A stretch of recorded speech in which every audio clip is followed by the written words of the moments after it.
ফিলিস্তিনিদের উচ্ছেদ ও ভূমি দখলের যে সুদূর প্রসারী পরিকল্পনা দখলদার দেশ ইসরায়েলের তা বাস্তবে রূপ দিতে আবারও মরিয়া প্রচেষ্টা শুরু হয়েছে।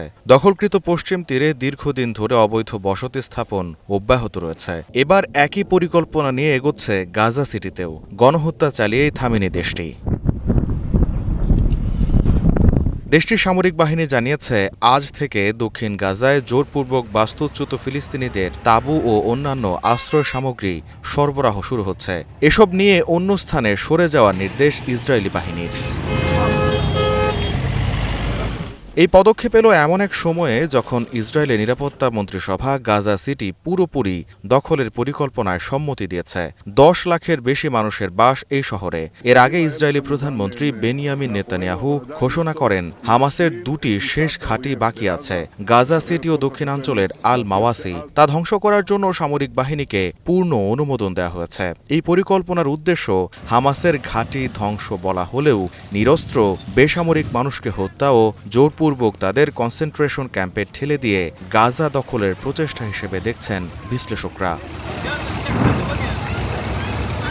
জাতিসংঘ সহ বিভিন্ন আন্তর্জাতিক সংস্থার কড়া সমালোচনার মুখে পড়েছে এই পরিকল্পনা। জাতিসংঘ একে অত্যন্ত বিপজ্জনক উত্তেজনার নতুন ধাপ বলে আখ্যায়িত করেছে। যদিও গাজার দক্ষিণাঞ্চলে তাঁবু ও আশ্রয় সামগ্রী সরবরাহ করে বাসিন্দাদের সরে যাওয়ার সামরিক নির্দেশনা নিয়ে এখনও মুখ খোলেনি জাতিসংঘ।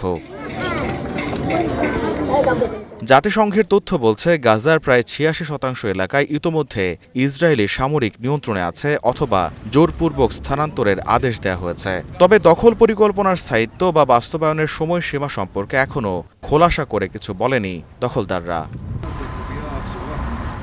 গাজা স্বাস্থ্য মন্ত্রণালয়ের সাম্প্রতিক প্রতিবেদনে বলা হয়েছে, ২০২৩ সালের অক্টোবর থেকে শুরু হওয়া সংঘর্ষে এ পর্যন্ত ৬১,৮৯৭ জন ফিলিস্তিনি নিহত হয়েছেন এবং আহত হয়েছেন ১,৫৫,৬৬০ জন।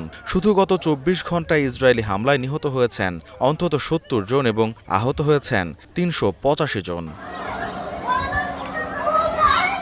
বিবৃতিতে আরও জানানো হয়েছে, ত্রাণ সহায়তা সংগ্রহের চেষ্টাকালে ২৬ জন নিহত এবং ১৭৫ জন আহত হয়েছেন। ২৭ মে থেকে যুক্তরাষ্ট্র ও ইসরায়েল সমর্থিত গাজা হিউম্যানিটেরিয়ান ফাউন্ডেশন খাদ্য বিতরণ শুরু করার পর থেকে এখন পর্যন্ত ১,৯২৪ জন সহায়তা প্রত্যাশী নিহত এবং ১৪,২৮৮ জন আহত হয়েছেন। গোলাম কিবরিয়া, স্টার নিউজ।